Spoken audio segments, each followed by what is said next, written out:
Hello viewers, कैसे हैं आप देख रहे हैं बॉडी पॉलिटिक और मैं हूं जावेद लांगा। दोस्तों, एक लंबे गैप के बाद आपसे मुखातिब हैं, लेकिन उसकी बहुत सारी जेन्युइन वजूहात थी। एक तो ये कि हम ट्रैवलिंग में थे और हमारी जो मुसाफरी थी वो उस सिमत में थी जहां बलूचिस्तान में और ख़ास तौर पर मकरान बेल्ट में हालात अच्छे नहीं थे। तो हम भी ट्रैवलिंग के दौरान वहाँ 4-5 दिन फंसे रहे। उसी दौरान बलूचिस्तान में एहतजाज थे, रास्ते बंद थे, लेकिन ये खबर बाकी मुल्क को नहीं थी, क्योंकि बलूचिस्तान इतना खुश नसीब नहीं है कि उसकी जो सारी खबरें वो नेशनल मीडिया में आ जाएं और इस तरह डिस्कस हों। जिस तरह जो मुल्क के दीगर हिस्से हैं या शहर हैं वो खुश नसीब हैं। लाहौर और कराची में अगर एक गटर बंद होता है और रास्ता बंद होता है तो वो ब्रेकिंग न्यूज़ होती है। वो जो सो कॉल्ड नेशनल मीडिया है उनका पूरा फोकस वहाँ पर होता है। लेकिन बलूचिस्तान पूरे हफ्ते तक बंद रहा और अब भी जब आपसे मुखातिब हैं तब भी सूरत हाल तब्दील नहीं हुई और ज़्यादातर शाहराएँ बंद हैं, वहाँ पर धरने हैं। गो के उसके असबाब से लोगों को इख्तलाफ हो सकता है, लेकिन ख़बर के तौर पर, इवेंट के तौर पर, हैपनिंग के तौर पर ये एक बहुत बड़ी ख़बर होनी चाहिए थी मुल्क भर में कि मुल्क का 44% जो बलूचिस्तान है वो बंद है, स्टैंड स्टिल पर है, शाहराएँ बंद हैं, रास्ते बंद हैं, लोग परेशान हैं। एक गैर मामूली सी सूरत हाल है और ख़ास तौर पर जो कैपिटल कोयटा है वो भी एक हफ़्ते से बंद था और उसका रेड जोन जो है कंटेनर और बाकी रुकावटें रख के बंद किया गया था। लेकिन बलूचिस्तान में ये डिस्कस नहीं हो रहा। 28 तारीख को बलूचिस्तान में एक गवादर में एहतजाज या ये समझे कि एक जलसा रखा गया था जिसको बलोच यकजहती कमेटी ने कॉल किया था और इस पर पूरे बलूचिस्तान में से तैयारी थी, लोग वहाँ जाना चाहते थे। लेकिन अचानक जो है वो रास्ते बंद हो गए बलूचिस्तान के, क्योंकि ग्वादर में 28 तारीख को वो जलसा हो गया, प्रोग्राम हो गया, लेकिन उसके बाद जो सूरत हाल पैदा हुई वो इतनी अच्छी नहीं थी। इत्तफ़ाक़ ये है कि हम भी ट्रैवलिंग के दौरान इसी इलाके में कोस्टल हाईवे पे 3-4 दिन फंसे रहे। वहाँ ना तो कम्युनिकेशन थी, ना कोई मोबाइल सिग्नल थे, इवन पीटीसीएल और डीएसएल की जो सहूलत है वो भी मौजूद नहीं थी। तो लिहाजा 3-4 दिन अपने घर वालों और दोस्तों से राब्ते से कटे रहने के बाद हमारे लिए भी यहाँ दोस्तों ने इश्तिहार चला दिए कि हम 4-5 दिन से लापता हैं। लेकिन उसका सबब ये था कि बलूचिस्तान में कनेक्टिविटी बिल्कुल नहीं थी, रास्ते बंद थे, रुकावटें थी और जगह जगह बंद किया गया था। किसी जगह मुजाहिरीन ने किया था तो अक्सर जगह जो हैं वो कानून नाफिज करने वाले इदारों ने बंद किए हुए थे। तो 27 तारीख से ये सूरत हाल शुरू हुई। तो इसी दौरान हम भी ट्रैवल करते रहे और माड़ा से तुर्बत के दरमियान जो रास्ता था वहाँ रुकावटें थी। हम जाना चाहते थे तुर्बत के रास्ते से पंजगूर, वहाँ कुछ रिकॉर्डिंग्स थी हमारी, लेकिन हम जा नहीं सके। और पूरी टीम के साथ हम कभी मुजाहिरीन के साथ पैदल सफ़र करते, नदी नालों से निकल कर, कभी जो कानून नाफिज करने वाले इदारे हैं उनको हम वहाँ मिलते, देखते और उनसे बात करते और रास्ता लेने की दरख्वास्त करते। तो इसमें हमारे 3 दिन बड़े मुश्किल गुजरे, जिसमें खाने और पीने के बहुत सारे मसाइल थे और जहाँ हम ठहरे वहाँ भी ख़ास तौर पर ओरमाड़ा और पसनी में बिजली भी नहीं थी और वहाँ जो ज़िंदगी थी वो मामूल के मुताबिक नहीं थी। तो एक तकलीफ़ दे सफ़र था, लेकिन बड़ा लर्निंग का सफ़र था। इसमें हमने जो देखा कि बलूचिस्तान में ख़ास तौर पर मकरान में एक नई जनरेशन सियासत में आ रही है जो बज़ाहिर तो सियासत से बेजार है और आप उनसे बात करें तो वो सियासत पर लानत भेजते हैं,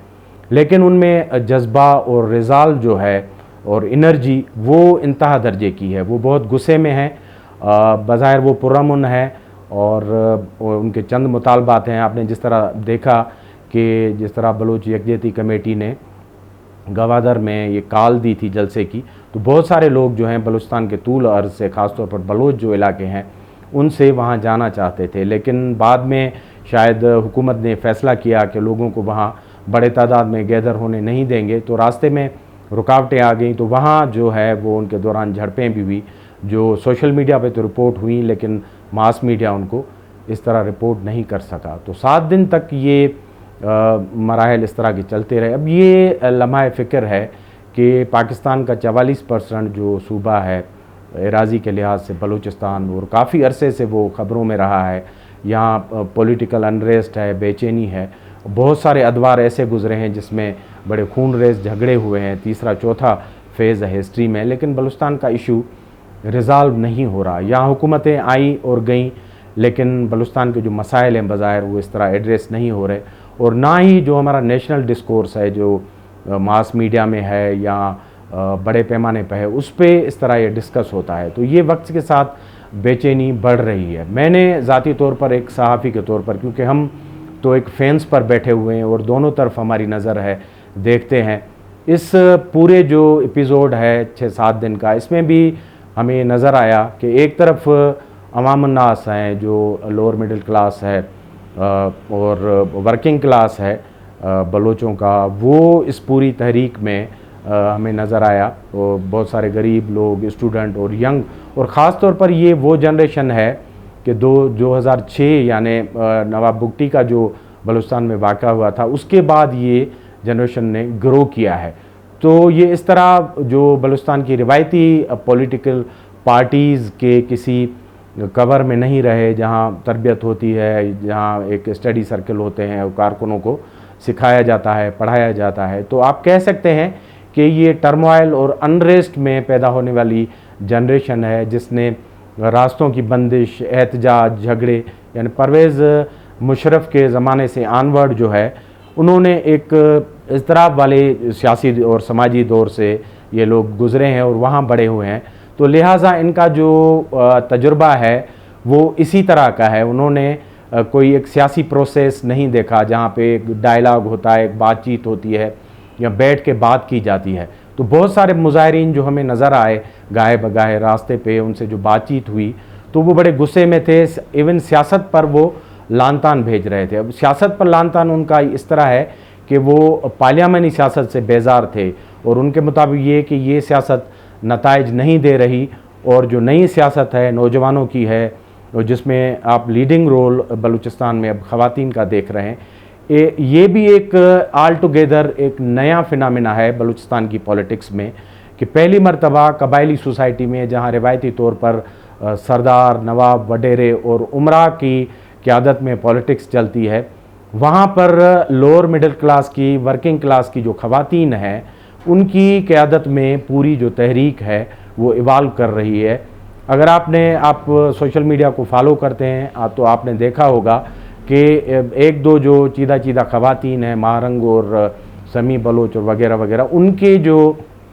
लीडरशिप में ये तहरीक खुदरू तौर पर इवाल्व हुई है। पहले इस्लामाबाद के धरने के बाद अब ये एक बड़ी मास मूवमेंट के तौर पर यहाँ उभरी है और इसकी बड़ी फॉलोइंग है। आप माने ना माने, आप उसको मीडिया में डिस्कस नहीं करेंगे, लेकिन आज के बलूचिस्तान की रियलिटी ये है कि बहुत सारे लोग एक नई क़यादत को फॉलो कर रहे हैं जिसके पॉलिटिकल क्रेडेंशियल इतने बड़े नहीं होंगे जितने डॉक्टर मालिक बलोच के हैं, या जितने अख्तर जान के हैं, या दूसरे महमूद खान अचकज़ई के क्रेडेंशियल पॉलिटिकल हैं, उनकी तरह नहीं होंगे। लेकिन आज की बलूचिस्तान की रियलिटी ये है कि टीन एज से लेकर 30-35 साल जो बलूचिस्तान का यूथ है, जिसमें ख़वातीन की एक बहुत बड़ी तादाद है, वो इस लीडरशिप को फॉलो करती है और बड़ी मुश्किल हालात में उनकी कॉल पर लबैक भी कहती है और आती भी है। अब ये बात बहुत सारे लोगों को अच्छी नहीं लगेगी, हुकूमतों को अच्छी नहीं लगेगी, शायद रियासती इदारों को भी अच्छी नहीं लगेगी, लेकिन आज के बलूचिस्तान की रियलिटी ये है। और एक हफ्ते से ज़ायद जो बलूचिस्तान में रास्ते बंद हैं, एहतजाज है, जगह जगह धरने हैं और कहीं कहीं क्लैशेज़ हैं, तो वो इस एहतजाज का और उस काल का और उस पावर का नतीजा है कि जिसके तहत बलूचिस्तान स्टैंड स्टिल पे है, बंद पड़ा हुआ है और अभी तक इसका रिज़ाल्व नहीं हुआ। गो के ख़बरों में आपने सुना होगा कि हुकूमती टीमें जो हैं ग्वादर में बलोच यकजहती कमेटी जो एक आर्गेनाइजेशन है, बज़ाहिर ये कोई बड़ी आर्गेनाइजेशन नहीं है ऑन द फेस ऑफ, जिसके ओहदेदारान हों, जो बात करते हों, नज़र आते हों, लेकिन एक 5-6 साल के अरसे से BYC ने इवाल्व किया है एक बड़े मुनज़्ज़म ग्रुप के तौर पर, जो एहतजाज भी कर लेते हैं, धरने भी देते हैं और एक बड़ा जो है मास मोमेंटम भी क्रिएट कर देते हैं। ये बज़ाहिर एक पीसफुल फिनोमेना है, क्योंकि बलूचिस्तान में जो दो पॉलिटिकल धाराएं हैं, जिसमें एक पुरअमन पार्लियामेंटी सियासत करने वाले लोग हैं, जिनसे आप रूशनास हैं जो असेंबली में आपको नज़र आते हैं, जिसमें BNP मैंगल है, अख्तर मैंगल साहब की पार्टी, डॉक्टर अब्दुल मालिक बलोच की नेशनल पार्टी, इस तरह महमूद खान अचकज़ई साहब की जो है वो पश्तूनख्वा मिली अवामी पार्टी हैं। तो ये बड़े फेसेस हैं बलूचिस्तान से, जिनको पूरी दुनिया जानती है, ये पीसफुल डेमोक्रेटिक पॉलिटिक्स करते हैं। और दूसरी तरफ वो फोर्सेस हैं जो पार्लियामेंटी सियासत को नहीं मानते और झगड़े में होते हैं, और जो रियासत को नहीं मानते और रियासत उनको नहीं मानती। तो दूसरा फिनोमेना ये है, वो भी काफ़ी सालों से है। लेकिन ये एक इन बिटवीन तीसरी फिनोमेना है जो पार्लियामेंटी पॉलिटिक्स भी नहीं करती और तशद्दुद का रास्ता भी अख्तियार नहीं कर रहे, लेकिन वो इस तरह के जो ऑर्गेनाइज पॉलिटिकल फॉर्म में नहीं है, लेकिन उनके पीछे एक बड़ा हिस्टोरिकल सेंटीमेंट है, जिसमें ख़ास तौर पर लापता अफराद का जो नुक्ता है वो सर फहरिस्त है। आपने पहले भी देखा होगा इस्लामाबाद में जो धरना था, और उसके बाद भी जितनी इनके तरफ से कॉल आई हैं, उनका जो मरकज़ी नुक्ता है वो लापता अफराद की गुमशुदगी और उनकी बाजियाबी का है। तो एक नई सूरत हाल है बलूचिस्तान में, और पहली मरतबा ये इवाल्व हो रही है, और बलूचिस्तान में तबकाती तौर पर और सिनफी तौर पर जो सियासत का और लीडरशिप का शिफ्ट है वो इस तहरीक ने उलट दिया है। यानी पहले जहाँ सरदार, नवाब और रिवायती तौर पर जो इन्फ्लुएंशियल थे या तबकाती तौर पर जो बड़े लोग थे, सियासत का स्टेयरिंग उनके पास था, अब ये Aahista Aahista steering middle class के पास और ख़ास तौर पर ख़वातीन के हाथ में है। तो ये जो पूरा एहतजाज है उसमें हमें ये नज़र आया, हमने विटनेस भी किया। 3-4 दिन हम, जिस तरह मैंने आपको बताया कि फंसे रहे हम मकरान में, तो वहाँ हमें नज़र आया कि ख़वातीन हरावल दस्ते में थी। अब यहाँ बहुत सारी इसके डायमेंशन हैं। एक तो ये है कि रियासत बलूचिस्तान के इस सारी सूरत हाल को किस तरह देखती है। अगर आप इस खबर को छुपाएंगे तो आज के दौर में, सोशल मीडिया के दौर में, आप इसको ज़्यादातर बड़े अरसे तक छुपा नहीं सकते, क्योंकि इतना पावर आ गया है सोशल मीडिया के थ्रू लोगों के पास कि ये खबर लीक हो जाती है। तो रियासत के पास इस वक्त क्या स्ट्रेटजी है, ये नई जो पॉलिटिकल जनरेशन है उसको किस तरह वो डील करेंगे, क्योंकि खुद रियासत की जो पॉलिसीज़ हैं बलूचिस्तान के लिए वो इतनी गलतियों से पुर हैं कि उन्होंने जो रिवायती पॉलिटिक्स है या पार्लियामेंटी ग्रुप हैं उनको इतना दीवार से लगाया है। ख़ास तौर पर जो गुज़िश्ता इलेक्शन है 2024 के, उसमें उनको इतना स्क्वीज़ किया गया है, कट्टो साइज़ किया गया है कि अब ना उनकी पार्लियामेंटी पोजीशन है, ना ऑन ग्राउंड उनकी पोजीशन है कि ये जो नई जनरेशन है जो एहतजाज कर रही है, रास्तों पर है, इनको वो पेसिफाई कर सकें, इनसे बात कर सकें। तो इस वक्त जो डायलॉग चल रहा है वो आप देख रहे हैं कि इनमें जो हमारी पॉपुलर पॉलिटिक्स है बलूचिस्तान की, उनकी लीडरशिप आपको कहीं भी नज़र नहीं आएगी। और दूसरी तरफ जो बात करने वाली लीडरशिप है खुद, यानी सूबाई गवर्नमेंट, उनके जो हैं वो इतने पॉलिटिकल क्रेडेंशियल्स या उनकी इतनी वर्थ नहीं है कि बलूचिस्तान का ये तबका जो अब एहतजाज पर है उनकी बात पर एतबार करे। तो आप देख रहे होंगे, सुन रहे होंगे कि बड़ा ट्रस्ट डेफिसिट है। 3 दिन से बातचीत चल रही है कि धरना ख़त्म करें, डायलॉग करें, लेकिन दोनों तरफ से एतमाद का फुकदान है और ये बात मटीरियलाइज नहीं हो सकी। तो ये सवाल इस्लामाबाद के लिए, क्वेटा के लिए और पूरे हम उन इदारों के लिए है जिन्होंने बलूचिस्तान की रिवायती सियासत को एलिमिनेट किया है ऑलमोस्ट, और आज उनको बात करने के लिए कोई लीडरशिप या पार्टी जो है वो दस्तयाब नहीं है। इस तरह है कि ख़ुद बलूचिस्तान में एक जो नई लीडरशिप इवाल्व हुई है वो खुद एक प्रोसेस से गुज़र रही है, क्योंकि उनका रियासत के साथ, इदारों के साथ इंटरेक्ट करने का इतना बड़ा वसी तजुर्बा नहीं है, और ना ही वो एक ऑर्गेनाइज और पार्टी की शक्ल में इवाल्व हुए हैं कि वो किसी फोरम पर इतनी बात कर सकें, और ना उनका कोई बड़ा पॉलिटिकल फेस है जो बाज़ार हमें नज़र आए कि ये कहीं बैठा हुआ है। तो एक ऑल टुगेदर नई और डिफरेंट फिनोमेना है, लेकिन ये एक बलूचिस्तान का ट्रांजिशन है जो सबको दावत देता है सोचने के लिए कि ये जो नई जनरेशन पैदा हुई है जो आज एहतजाज कर रही है और इस वक्त बज़ाहिर किसी के कंट्रोल में नहीं है, तो कल रियासत बलूचिस्तान की हुकूमत और सरकारें इनको किस तरह टैकल करेंगी। दूसरा सवाल ये है कि इस वक्त जो on the face of People's Party की गवर्नमेंट है, तो माजी में भी पीपल्स पार्टी का ख़ास तौर पर भुट्टो साहब के दौर में बलूचिस्तान के साथ कोई अच्छा तजुर्बा नहीं है, और बलूचिस्तान पीपल्स पार्टी को और भुट्टो साहब को अनफॉर्चुनेटली कोई अच्छे अल्फाज में याद नहीं करते, क्योंकि भुट्टो साहब के ज़माने में 70s में एक बड़ा ऑपरेशन हुआ था और यहाँ की मकबूल जो पार्टी थी नेशनल अवामी पार्टी नेप, उसकी हुकूमत जो सरदार अताउल्लाह मैंगल की सरकर्दगी में थे उनको ख़त्म किया गया था, और उसके बाद एक बड़ा ऑपरेशन चला था, लोग जलावतन हुए थे, लोग गुम हुए थे, मारे गए थे। तो एक बड़ा जो है वो अनहैप्पी फेज़ था बलूचिस्तान की तारीख़ का, जिसको अभी तक तारीख़ और लोग जो है अपने बातचीत में पॉलिटिकल डिस्कोर्स में गर्दानते हैं। तो दोबारा पीपल्स पार्टी की बज़ाहिर एक हुकूमत है, तो ख़ुद उनके लिए एक चैलेंज है कि क्या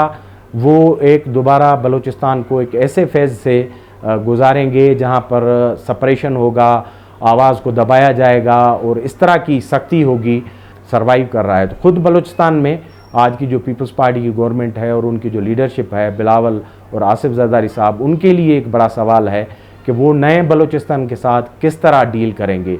जिस तरह उनका एजेंडा है कि वो बलूचिस्तान में रिफॉर्म लाना चाहते हैं, डेवलपमेंट करना चाहते हैं, हेल्थ में, एजुकेशन में, वो एक ऐसे बलूचिस्तान में किस तरह मटीरियलाइज हो पाएंगे जब पूरा बलूचिस्तान बशमूल कोयटा बंद है। 7 दिनों से कोयटा शहर की लाइफ मुअत्तल है, और शहर का जो रेड जोन है जहां हुकूमत पाई जाती है, पार्लियामेंट है, वज़ीर आला हाउस है, गवर्नर हाउस है, वहाँ एक रेड जोन को कंटेनर रख के बंद किया गया है। ये एक नई डेवलपमेंट है जो कुछ सालों से हुई है। कोयटा में कुछ भी होता है तो घंटों में रेड जोन को कंटेनर से बंद किया जाता है, और जो 1 स्क्वायर किलोमीटर पर हुकूमत महफूज हो जाती है और बाकी बलूचिस्तान जाने और वहाँ के लोग जाने। तो इस एहतजाज में भी हमने देखा कि 1 हफ्ते तक आज तक वही फिनोमेना है। रेड जोन और हुकूमत, पार्लियामेंट, सेक्रेटरेट 1 किलोमीटर के दायरे में मैसूर हैं और बाकी बलूचिस्तान एहतजाज पर बैठा हुआ है। तो ख़ुद पीपल्स पार्टी की जो गवर्नमेंट है उनके लिए सोचने की बात है। इस्लामाबाद के लिए ख़ुद लम्हा फ़िक्रिया है, पैशनेटली एड्रेस करना पड़ेगा। ज़ाहरी तौर पर तो ये नज़र आ रहा है कि जो बलूचिस्तान की मौजूदा हुकूमत है उनकी कैपेसिटी इतनी नहीं है, क्योंकि जैसे मैंने कहा कि वो ख़ुद 1 स्क्वायर किलोमीटर के दायरे में कंटेनर्स के अंदर मैसूर हैं। तो वो किस तरह एक मास जो अनरेस्ट है उसको एड्रेस कर पाएंगे। और साथ साथ इस्लामाबाद में जो पीपल्स पार्टी और मुस्लिम लीग नून की जो हुकूमत है उसको चाहिए कि उनकी जो हाईएस्ट लीडरशिप है बशमूल मियाँ नवाज़ शरीफ, वज़ीर आज़म शहबाज शरीफ, मरियम नवाज़, ये लोग माजी में आते रहे हैं, बलूचिस्तान में इंगेज होते रहे हैं। आसिफ अली जरदारी, बिलावल भुट्टो, ये अभी भी आ रहे हैं और बलूचिस्तान की हुकूमत को हिदायत भी दे रहे हैं। तो इन लोगों को आना पड़ेगा सीरियसली,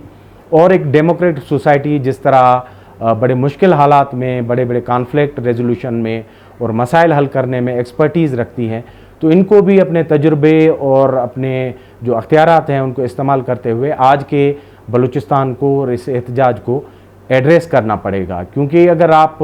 टाइमली इन चीज़ों को, एहतजाज को जो पीसफुल भी है और वो आप बात भी कर रहा है, अगर उनको एड्रेस नहीं करेंगे तो कल शायद ये घड़ी भी आपसे चली जाएगी। तो ये हाल वाल थे, हमने कहा आपको इनसे आगाह करें। हमारे प्रोग्राम को देखते रहें, सब्सक्राइब करें, लाइक करें। बहुत बहुत शुक्रिया।